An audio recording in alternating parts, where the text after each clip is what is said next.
What's going on, nerds? Welcome back to episode 58 of the Comic Book Nerd Nation. I'm Fox2. We got the Pirate Hey guys. and the whole effing Brian. Welcome to our sanctuary. I guess you could call it that. Before we get into it, I just want to thank all of our fans that have been. We've got some diehard fans. I'm serious. We've got some people that are week in, week out, commenting, sending me messages, making sure that they watch the podcast. We really appreciate all the support. If you have anything you'd like for us to talk about, argue about, discuss, make fun of, any of those things, we're totally open to all of that. If you have bowel movement problems, we can solve them. Yeah, Brian loves to talk about poo. Yeah, I do. Yeah, I do. If you ever played the game Cards Against Humanity, any card that refers to poop, I usually pick it as the winner. Have you It's played? usually a safe bet. Have you played the game Munchkin? No, I've heard about it though. It's another card It's like game. a card game, right? Yeah, it's pretty fun. It's pretty Yeah. fun. Aren't there ads in like every? I feel like there's ads in comics for them. I don't know. There might have been maybe when it was a little newer, but it's been around for quite some time now. You know what we might have to add to the channel is maybe some board game, like some tabletop gaming reviews and stuff. Maybe branch out and do some either additional episodes like 58.5 or just make a little segment that we cover a tabletop game each week or something like that. Tabletop game of the week. That could I've be got fun. to. Yeah, could be. We all buy that game and somehow play simultaneously on the podcast.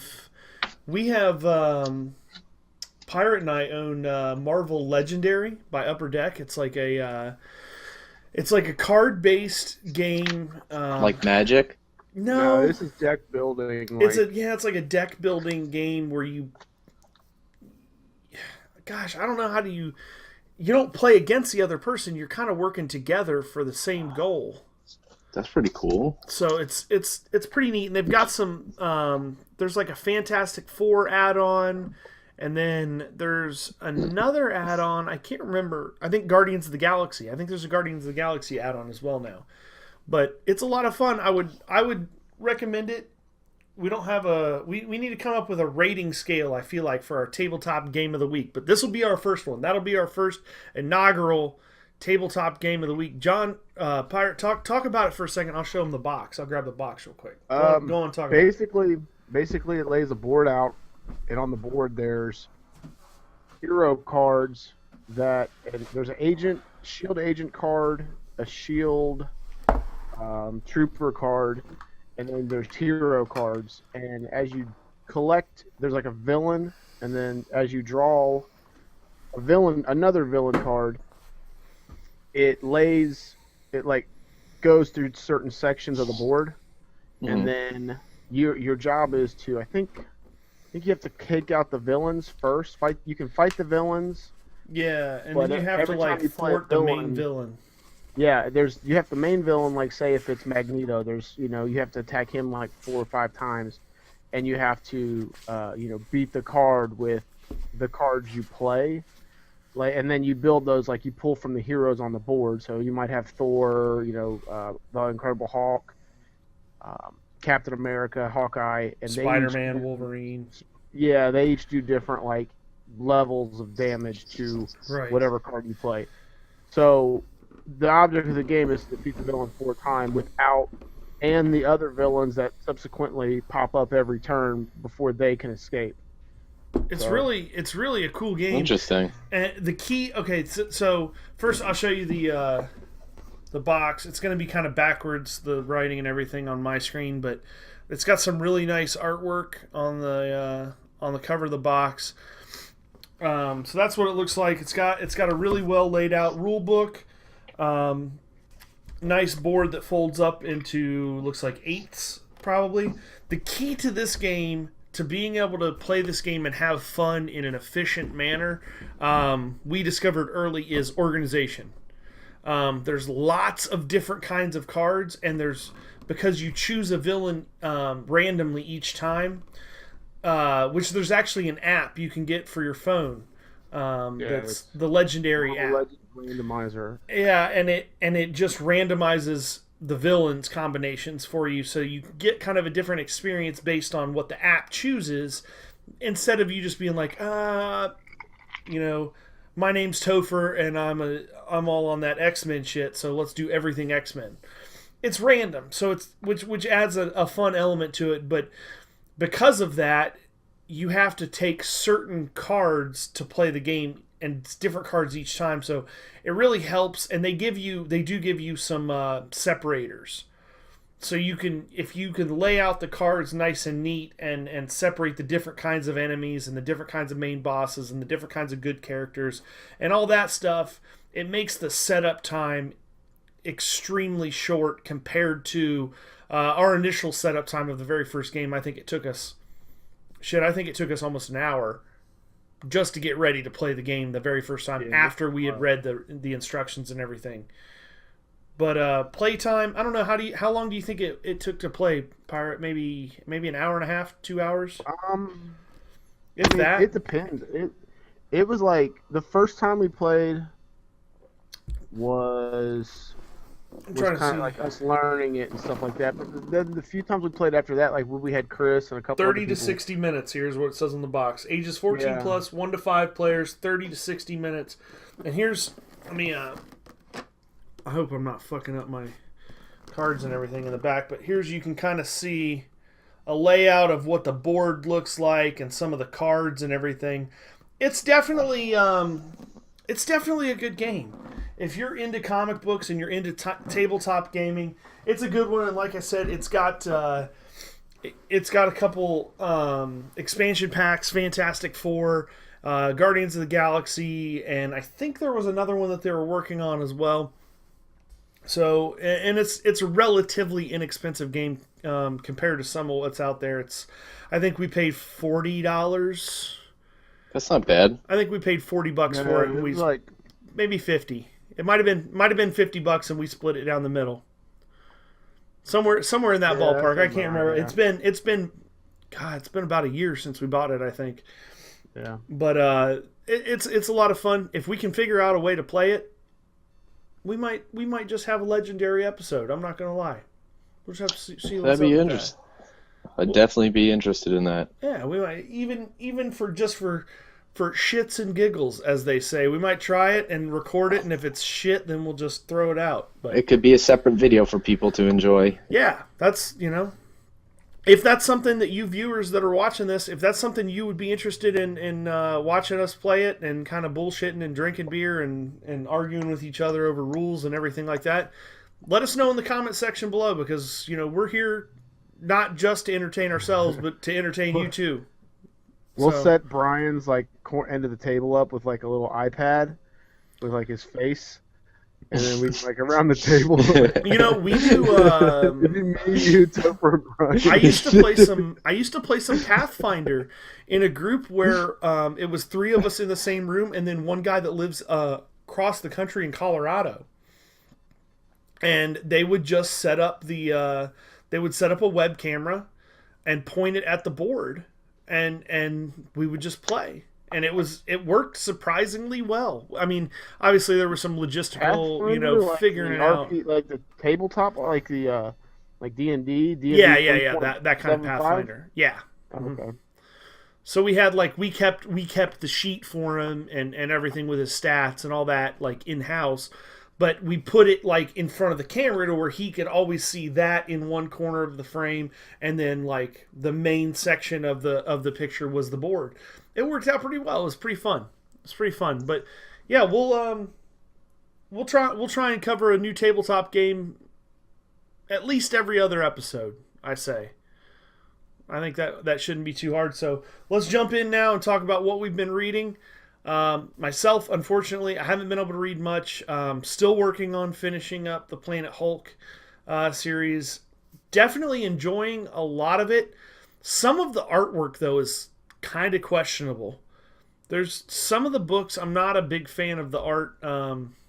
I can't remember the name of the artist off the top of my head, but there's certain frames that are very, very like nondescript as far as details. There's just not like you look at the Hulk and he almost just looks like a blob of green goo, not like the ripped muscular Hulk that we've all come to know and love. Like that's part of what makes the Hulk is like his chiseled, super muscular, strong look to him. And some of the panels in these books just don't hit home on that, I don't feel like. But the story is awesome so far. I'm probably a little over half the way through. So I know it's been a long time and I haven't read any new comic books and yada yada yada. I'll probably catch some crap for that. But life gets in the way sometimes, so we're old. We have a lot of shit to do. That is not a lie, my friend. Let's Pirate, you get a chance to read anything this week? I know we work together, so it's been I've been reading like the few times that I have read anything, it's not even been comic books. It's been like boat books, like boat books, like I don't know, on books on sailboats, but I keep buying those on my iPad and keep reading those. But yeah. What about you, Brian? I read one book actually an hour before we recorded. An hour before we recorded this. We're recording this and met up. But I've also been reading like books on my Kindle. But I did read one comic, and it was number 1 of Marvel Now's Shield book, which is based on using the characters from the TV show. Oh God! I wanted to give it a try. Yeah. Was it a fail? I said the same thing too. It was a fun read. I mean, it's nothing like reading your normal everyday superheroes like Spider-Man, reading your Superman comics or whatever. It was fun, maybe because. You know what that reminds me of? Hold on, not to interrupt. Well, yes, I am going to interrupt. But you know what that reminds me of is how they've got those fucking soap opera digest books that are all over the fucking like the grocery stores at the aisles, that like all it is a recap of what happened on all the soap operas. Yes, it's not like that, I have to say. That's what it makes me think of though. Like yes, that. I know what you're saying. Like how DC has the Flash TV show and the Arrow TV show comics. Yeah. Like you're thinking like that? No, it's not like that. You know what's cool about that though, which I thought was kind of cool. They did Arrow. You get to stare at 2.5. animated Stephen Amell's abs. Yeah. Well, it's like Twilight, but all over again. Yeah, Pictures. but it was everything I've dreamed of, just in a book format. No, what they did was cool. Was in between the season 2 and season 3, they did a series. It was Arrow season 2.5. So it was like all the things that went on to the show that led up to season 3. So you're not really like, you're still getting new episodes and story. You know what I'm thinking, Brian? I'm seeing Pirate like laying in bed, lights are out. Just soak this picture in with me. Lights are out. He's laying on his back. He's holding up his Arrow comic book with Stephen Amell doing crunches with glistening skin pictured in there. He's wearing like one of those fucking headband lights to like read by the moonlight. Over my head.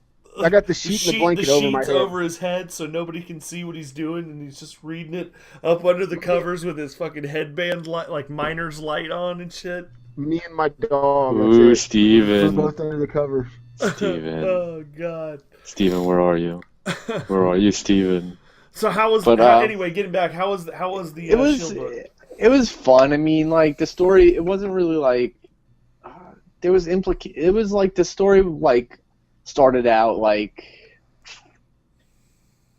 it opened up and there were all these like it showed like, oh my God, if I say like one more time I'm gonna punch myself in the face.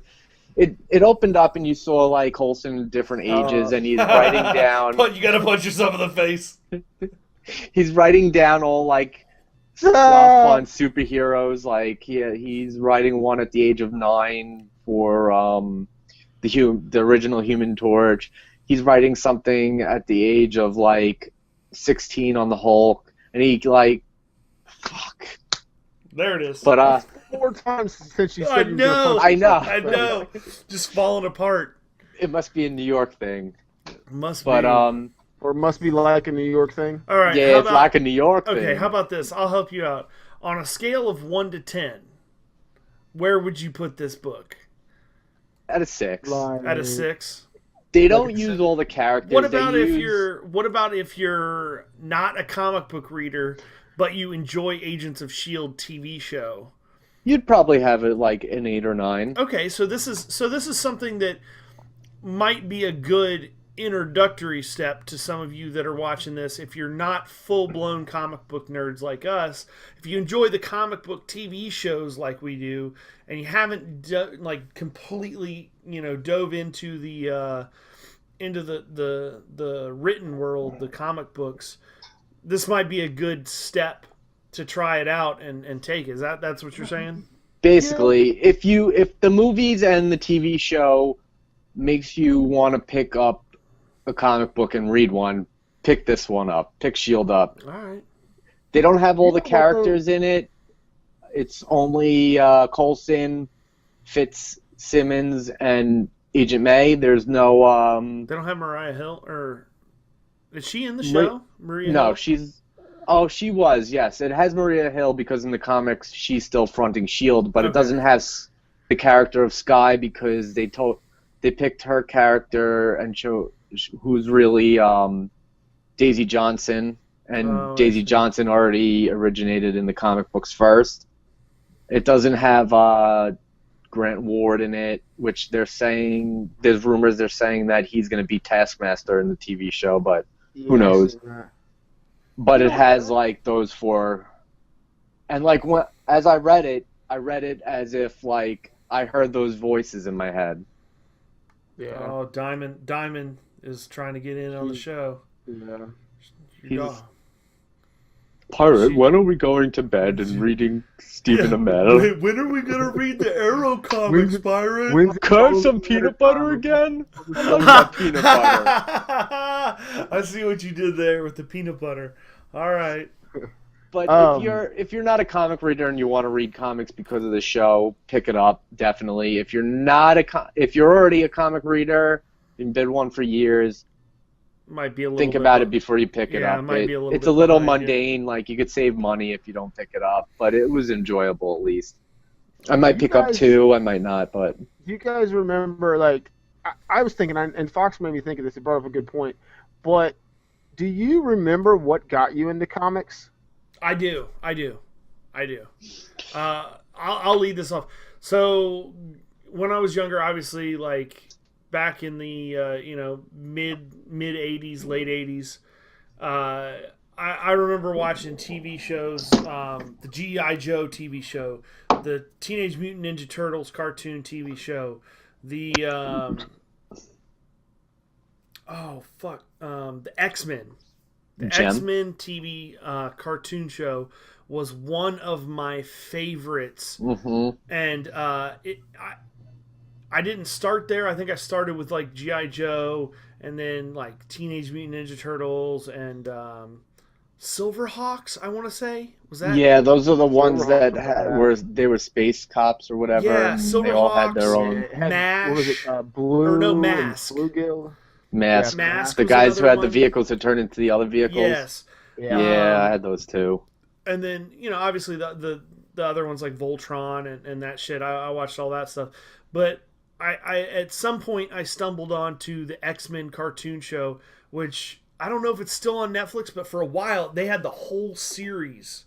They had a couple series of on the there. X-Men, no, I'm talking about that Wolverine, original shit from the early 90s. Yeah, from like exactly that one from the like the late 80s, early 90s. They had that on Netflix, the whole series, and that was like, man, I was always dying to see that whenever it was on like Sunday morning cartoons, and that was like, let's see, I guess it was in elementary school. I started picking up some X-Men comic books, and I did one of those after school, like where you like my parents worked full-time jobs or whatever, but like Latchkey program. I don't think they called it latchkey. I can't remember what it was called, but basically like you just stay at the school and they have like basically Detention. no, they have like I mean, daycare. mine was detention. It was basically like fucking daycare or whatever at the school. Like you just hung out in the gymnasium and you had access to play like basketball and fucking sports or read books or whatever. Like they brought books in from the library and they brought, they'd set up the volleyball net one day and they'd take you out and play basketball one day. It was basically like after school daycare for like 2 hours until your parents were off work. Yeah. Was basically what it was. Well, one of the teachers, she was a really good artist, and I had this book, and I wish I would buy the comic book if I could remember which one it was, and I would hang it on the motherfucking wall. And Topher may know it was an X-Men comic book, and it had Omega Red on the cover fighting Wolverine in this badass like splash page style fucking cover, like one of those gnarly 90s covers that are just over the top action, and she drew this thing out in pencil and I just sat there and watched her, and that was like I was fucking hooked just watching. And that's when you try to have relations. No. But that was just like seeing somebody be able to like holy shit, somebody. I think that for me that was like when I realized that somebody creates these pieces of art. You know what I mean? Like it's not just like some magical thing. I mean, as a kid you have no idea, you know what I'm saying? But when you see somebody draw it, it's like holy shit. And I mean, I remember, you can see over my shoulder here the Thanos that George Perez drew for me at the Cincinnati Comic Convention this year. Just watching him sketch that shit out that fast it was just like instantly right back to that moment of watching her draw that stuff, and just that complete awe of somebody being able to fucking draw that shit out. Remember, just last year, Pirate and I were at the Lexington Comic Book Convention, and we watched Alan Bellman. Oh yeah, Alan Bellman, yeah. Drawing a Captain America for somebody, and it was awe-inspiring the way that he'd draw a little bit here and a little bit there and move over here and a little bit, and then all of a sudden, like 6-7 minutes later, all of a sudden you have that perfect Captain America, that iconic action pose holding the shield, and it's just like, damn, that's like. He's like 80-some years and old. Yeah, and he's old, and that guy was so friendly. I would love to try and get him on here, but I don't know if he's up on all that. But all right, I ate up enough time. What was your introduction? Like, what was that thing that got you into comics? Well, like the whole thing about how Brian said, like, or you might have said, like, shows and introduction thing. It was basically the same thing. I was obsessed when I was younger. With Super Friends. Like I had all the action figures. I had the Hall of Justice, and it was so cool because I remember the first time I remember driving down 75 in Cincinnati. We have the Union Terminal. Which we need to do an we need to do an on-site at the Hall of Justice here in Cincinnati.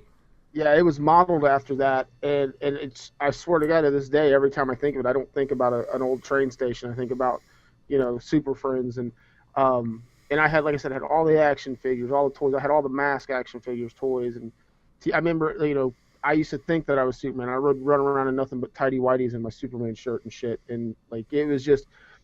But it's those things, like no one. I don't think I've ever met anybody who got into comic books solely just to read comic books. They didn't have the other, end of it. I mean, probably too, because you watch shows before you can read. I think a big part of it, honestly.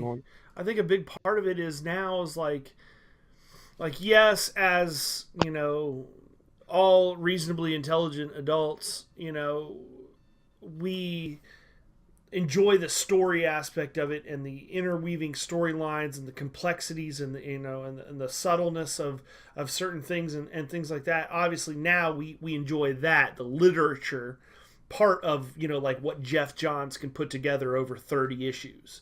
Obviously, we enjoy that, but I think there's always going to be some piece of us that what we, you know, at the core of it really enjoy is it's taking us back to that moment as a kid when, you know, that was like the time when you could really enjoy pure joy. It was, you know, nothing but pure happiness when you thought about what it would be like to be Superman or be Batman or things like that, and it just completely consumed you because that was what your life was. It wasn't about, you know, going to school or going to work or paying bills or anything like that. It was just, you know, that day you saw that movie or you saw that TV show or whatever, and you wanted to be Batman. You know, that was back in the day. Also, like as a kid, like you get hooked on their outfits, their costumes, and any kind of gadget they have or car they drive.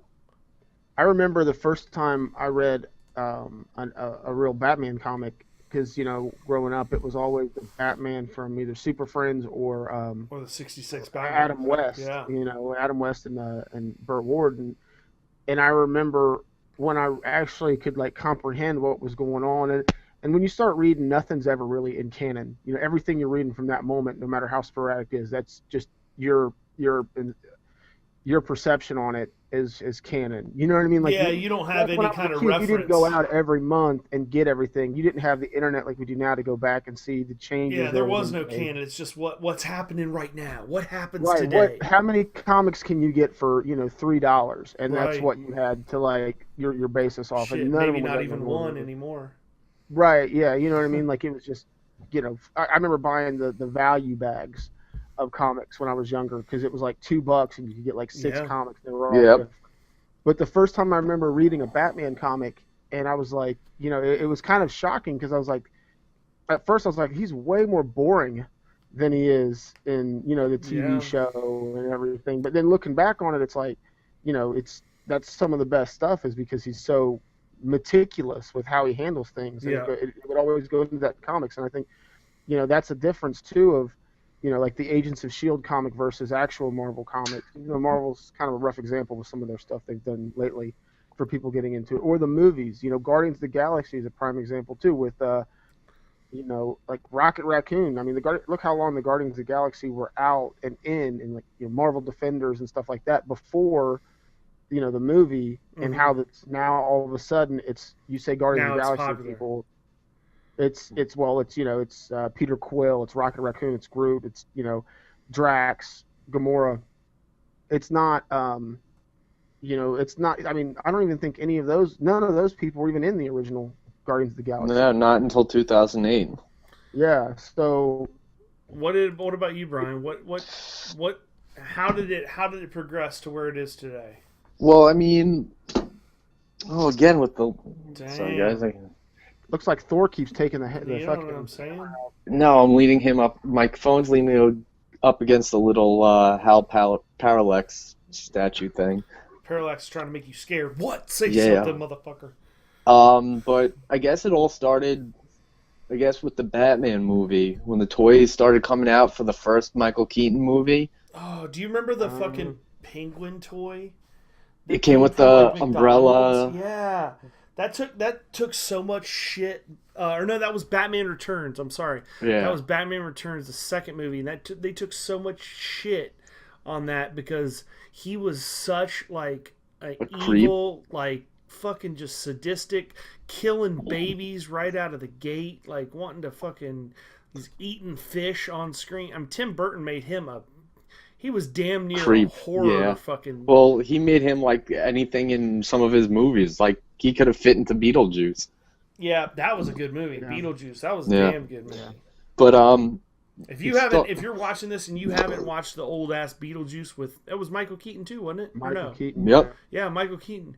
Winona Ryder. Late 80s, correct? Mm-hmm. Yeah, late 80s Beetlejuice. If you haven't seen that, go watch that. That's pretty good. That's some pretty good shit. But it started with that, and then I had a guy that there's a house next door to me that it was just like a rental house. Like people would move in and move out every few years. But a guy that lived next to me owned a comic shop like a mile from my house, and he's like, "Yeah, come down, pick whatever you want." So I picked up a Spider-Man comic, and that's where it started, and it progressed over the years. As a little kid, I had stopped for maybe like 8 years reading comics, and I started a new job, and there was a couple of guys I worked closely with that are like, "Yeah, man, I work at this comic shop." And then like a couple older guys that were always talking about it. I'm like, "I used to read comics." He's like, "Oh yeah, this is what they're doing now." I forgot what storyline they were describing to me, but I was just like, "That sounds awesome." And I started collecting comics from then on till today, and now we're doing podcasts about them. It's been a wild ride, honestly. Like as I'm looking back over, obviously everybody's going to have, times when they can collect a lot, times when they can't afford to collect, times when they're busy and less interested in comics or more interested in comics. Running out of space to collect comics. Yeah, running out of space. I mean, any number of things, but I have to say, not to get overly sentimental, but like this whole podcast thing has been an awesome, super cool journey. Like that when we started this, it was literally spawned out of myself and Brian playing some Call of Duty and talking about how we both liked comic books and just like snowballing like, man, we should make a video and talk about comic books. And I thought we did that Superman video too. Yeah, and I thought about like, well, wait a minute, my buddy Pirate, he plays Call of Duty and he likes comic books too. Like, and then we started talking to Topher and he likes comic books, and it's like, well, shit, maybe we should all just get together and talk about comic books. And so then it just turned into this thing, and then all of a sudden we're talking to writers, we're talking to artists, like famous people, people that motherfuckers know. I mean, realistically, we're not anybody, but this has been such a cool ride and such a wild experience to be able to meet, all these, Walt Simonson, Neil Adams, fucking Kevin Eastman. We haven't been able to lock him down for an episode yet, but I've had the chance to talk to him a few times. Just a ton of people. Sean Forney is a real good artist and colorer. Just tons and tons of people. Daryl Banks, but it's been unreal, really, as a looking on, like stepping away as a podcaster and looking at it as a comic book fan. It's like your dream come true as a kid. Like that's the kind of shit that you want to do. Like, who drew this? I want to talk to that person, And then, I mean, if you go back, if you haven't watched it, if you're new to the podcast, if you go back and listen to, I don't know what episode number it is, but it's when we talked to Neil Adams. I can tell you from experience, we were all there. We were all on talking to each other, set, ready to go 30 minutes before the episode even started, because we were all so excited and nervous and anxious to be able to talk with him. And it was, you can if you just watch the video and listen to it, I believe it was an audio only episode, but if you listen to it, you can literally just hear our fucking jaws dropping and hitting the floor and just completely listening to him, totally captivated. That guy likes to tell stories, and we love to listen. He does. Yeah. He can tell some stories. It's unbelievable. But we're working on some more big time guests. I'll go ahead and throw a name or two out there. Some of the people that we've been talking to recently to try and get in, might happen, might not, I don't know. Been in contact with Justin Jordan, writer of the Green Lanterns, some of the Green Lantern stuff that's out there, and Scott Snyder is probably the biggest one, writer of the Batman. That would be pretty incredible. I should go stalk him. He only lives like 45 minutes away from me. Yeah, that might be creepy, but it's cool.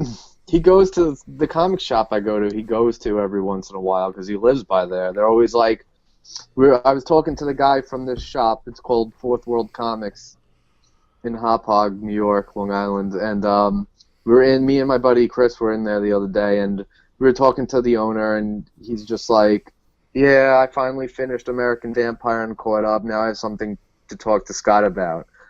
And we've known already that Scott Snyder drops in there, but we're just like, man, how much I'd give to like talk to that guy.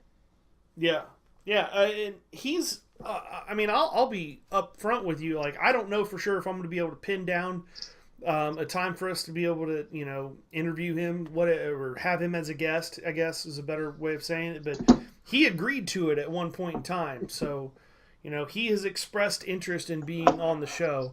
Now, the man is insanely busy, so he is. Oh, he writes like 5 comics. Yeah, he is definitely in high demand right now, and we are way low on the totem pole of importance. So, if we can make it happen, awesome. If not, I completely understand why we can't make it happen, because we can't shell out the big ass bucks to get somebody like that in here. So, it's just like Jeff Johns. I would love to have Jeff Johns on the show, but I mean, dude's got some serious responsibilities running DC, basically.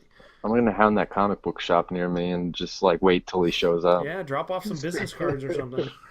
I'd be like, hey, so excuse me. I'll throw it out there right now. If anybody out there has any connections that you're watching this and you know somebody that is an artist or is a writer for comics or whatever, and you'd like to see them on the show, hit us up on on Facebook or on YouTube. Let us know. We'll see what we can do about setting up something to have a guest on. I mean, we're all pretty reasonable guys. We'll make Topher take you out to a nice Italian dinner. Yeah. All right. You know what? We've even had more. I mean, we've had fans on here, and like friends, and we have. That's true. We have had we've had a couple fans. We've had a couple friends. People. Mark didn't even know the first thing about comic books, but he came on and chatted with us and really enjoyed it. Had a good time. So we're pretty reasonable individuals. So we won't bite hard. Yeah, I knew that was coming.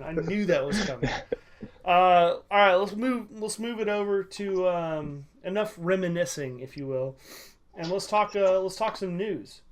So we got the first look at the Ant-Man outfit on the cover of Entertainment Weekly.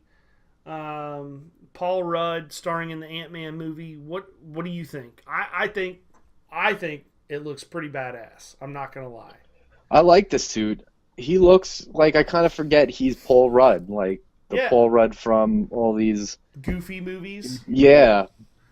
And I think he looks good. I can't wait to see it. It gives it a serious tone that makes me feel like they're going to take this thing seriously. Yeah, I mean, I've heard that the whole reason Edgar Wright was like taken off was because Marvel was because Edgar Wright had been working on an Ant-Man movie for a while before this whole, and the idea of what he would do before the whole Marvel universe blew up. And then Marvel came and was like, no, we want the movie to be this way and to fit into the universe, and that wasn't what Edgar Wright wanted to do, so Marvel, either he left or Marvel let it go or whatever, but, you kind of have to have Ant-Man in the universe. But looking at these pictures of him, I think he looks pretty good. Yeah, what about you, Pirate? Did you get a chance to look at it, or? Yeah, I looked at it. I think I was watching Anchorman 2 the other day. And I was just staring at Paul Rudd. Movie, I think. Yeah, I didn't like that. It wasn't as good as the first one, but I didn't. It wasn't as good as the first one, but it had Man, me and the girlfriend saw that shit on Netflix. We watched like the first 20-25 minutes and just turned it off. We were like, man, this isn't even funny. I mean, it is what it is. It's just a goofy. I mean, maybe if you drank 38 or 60 beers beforehand. Well, it is what it is. Like I said, it's not like I don't think you'll be watching it at 60 beers. On Netflix. That's what I'm saying. 60 beers, it'll be just right. Right when you can't open your eyes. But yeah, I was watching it, and the whole time I was watching it, I was thinking about Ant-Man with Paul Rudd and his, when he talked and stuff like that, and I started thinking about other movies he's done, and I can't think of anything he's done serious off the top of my head. He hasn't really. I don't think he has. I think he has. And Serious movies? Yeah. I don't know. But, I'll look I at don't know, keep but going, I keep talking. I'll think- look him up. I think it looks good. I mean, I think the small teaser trailer. The small teaser trailer, you mean? The one you couldn't watch? Not the really small one, but the small teaser trailer that they had. It you couldn't really get a feel for it because it was just really fast, like time lapse shots, kind of like no real sequence or statements or anything. Okay, here's But real quick. Here's some of the stuff he's known for: Role Models, Knocked Up, I Love You Man, 40-Year-Old Virgin, Anchorman 2, Anchorman. Some of the other stuff. Some of this I've never even heard of. This is the end. Okay, that was not a serious movie either. All Is Bright, Admission. I've never Prince, seen that. Avalanche. This Is 40. The Perks of Oh, Being this a is Wallflower. This is Avalanche. Looks like it would be a serious movie. Wanderlust, Our Idiot Wanderlust. Brother, Our Idiot Brother, Dinner for Schmucks, Year One. Or- Yeah, so I mean, it's pretty much most of it is that kind of comedy, that slapstick kind of comedy stuff. But yeah. I agree with what Brian said. Like, you look at the picture, and I don't know if it's his facial expression. I don't know if it's the suit, but something about the whole thing together really makes me feel like they're taking this thing serious. You know what it reminds me of? It reminds me of what the fuck is his name? Star-Lord. I can't remember the name of the actor. Chris Pratt. Chris Pratt as Star-Lord. It's same kind of feel, like a serious look at the character, but with some comedy involved in the story and the characters. Yeah. I don't know. We'll have to see.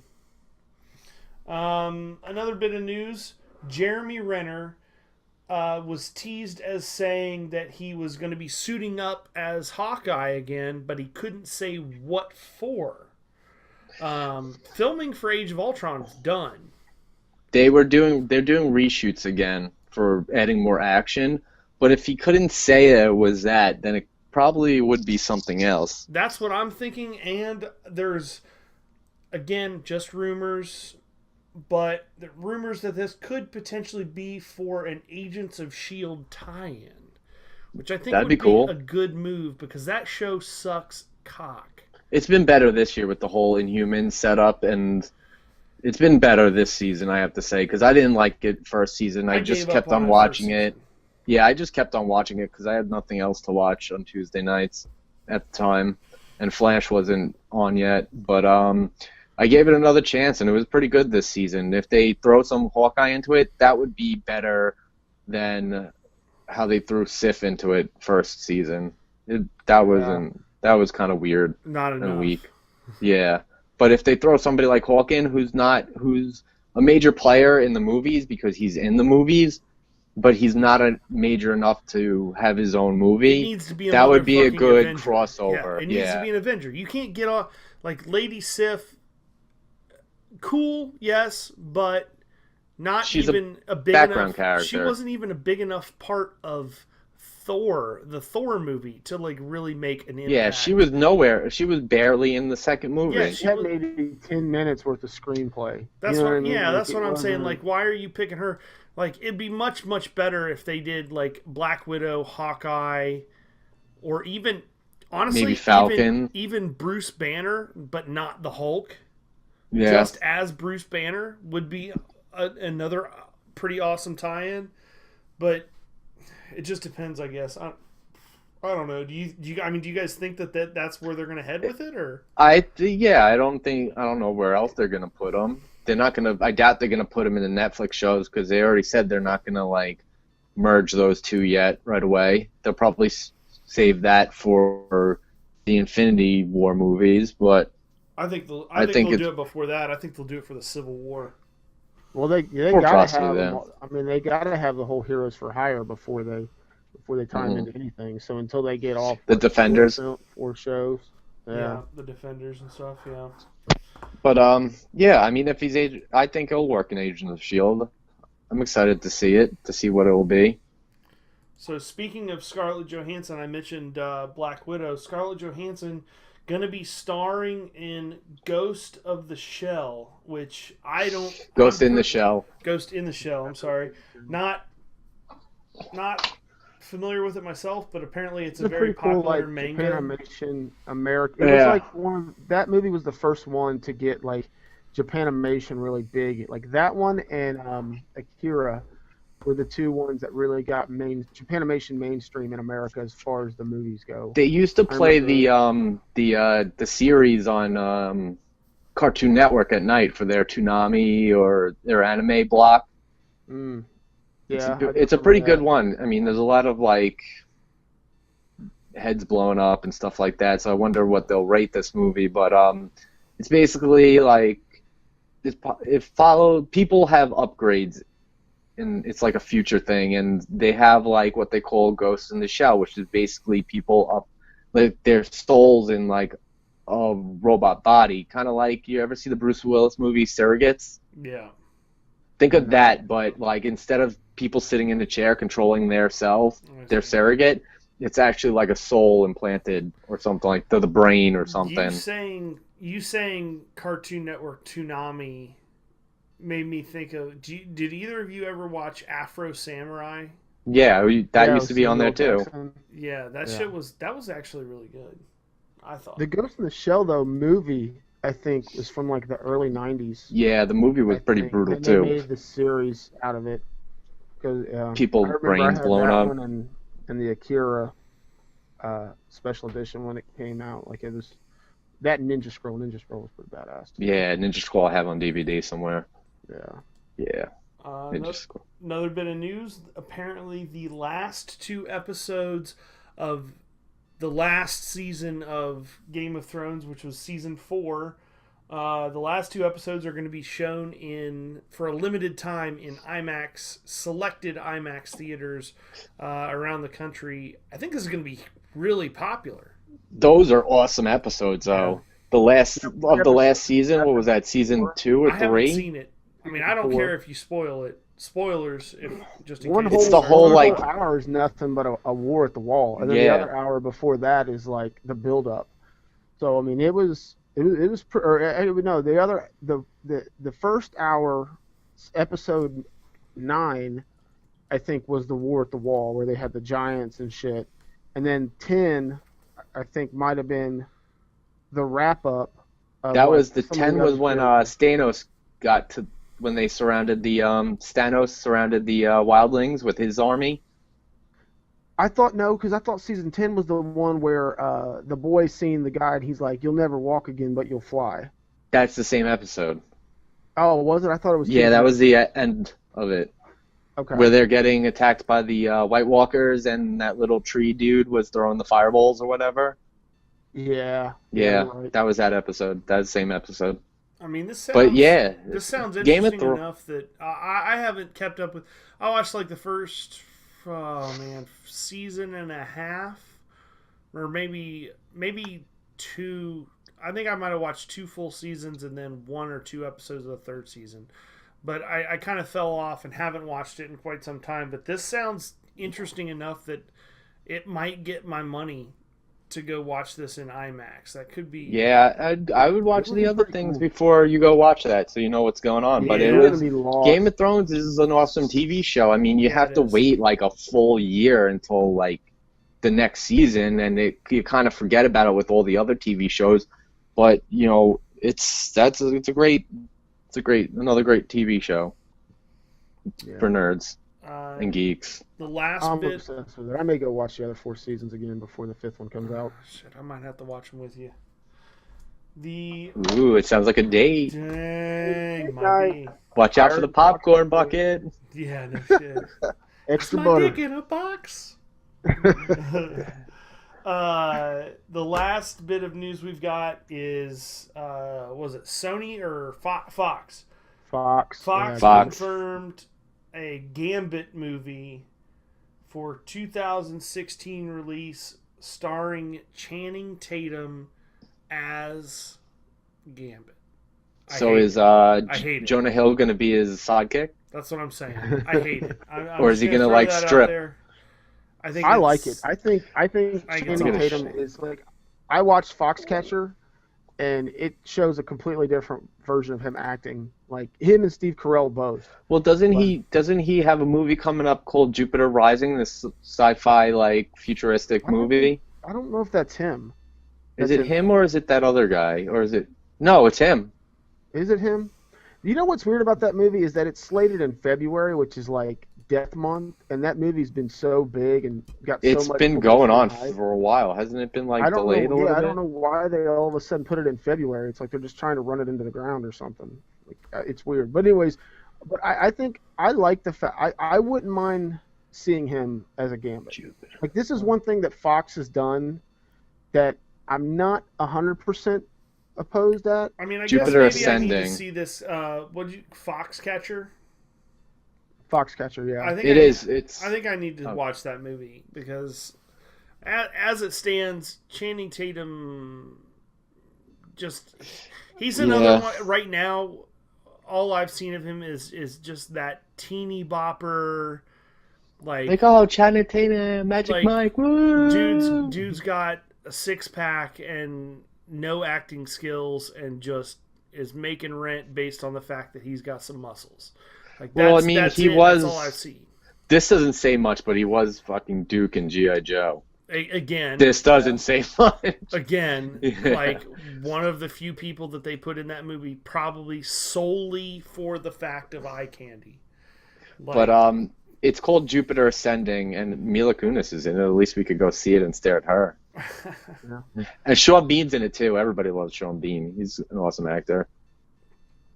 So I don't know. I thus far, I am not a fan. I don't think as lowly of it as I do the Fantastic Four movie, Oh God, but it's. you I know, don't mean to cut you off, but this movie's made by the Wachowski brothers, or brother and sister. I don't know what to call her.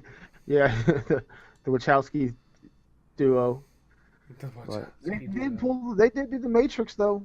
I yeah, mean, you can't. that every You time I can't hear hate that on the name, Matrix. it's like It's No, too much. well, on, you know what? on Load and Reload you can, but My on the only Matrix problem itself, with the Matrix is that, like, when you put all three of them back to back to back, it's basically like a twisted retelling of the Bible. Yeah, exactly. Especially how the last movie ends, where Yeah, he's like getting and carried that's- away, Yes. like And that is where he's it's crucified. completely. Just they took it too far into the religion zone for me. But that's, I know the first Matrix. There was a lot of books based dude, that off first a lot Matrix of was like dirty. a lot of philosophy. Like there was a lot of Rene Descartes. Like people like transcribed him into his mediations and stuff like that. Like there was a lot. Like the first Matrix went into some pretty deep shit. You know what I mean? The second two was just like it didn't have the same feeling as the first. No, they one were at just all. trying to push religion Yeah. at that point. But it's it is what it is. That's about all we've got this week. If you've got any comments, questions, concerns, suggestions, anything like that, leave them in the comments below. Hit us up on Facebook. Let us know what you think of the show. That's about it. I'm Fox2. We got Pirate See you guys later. and the whole effing Brian. Get the hell out of here.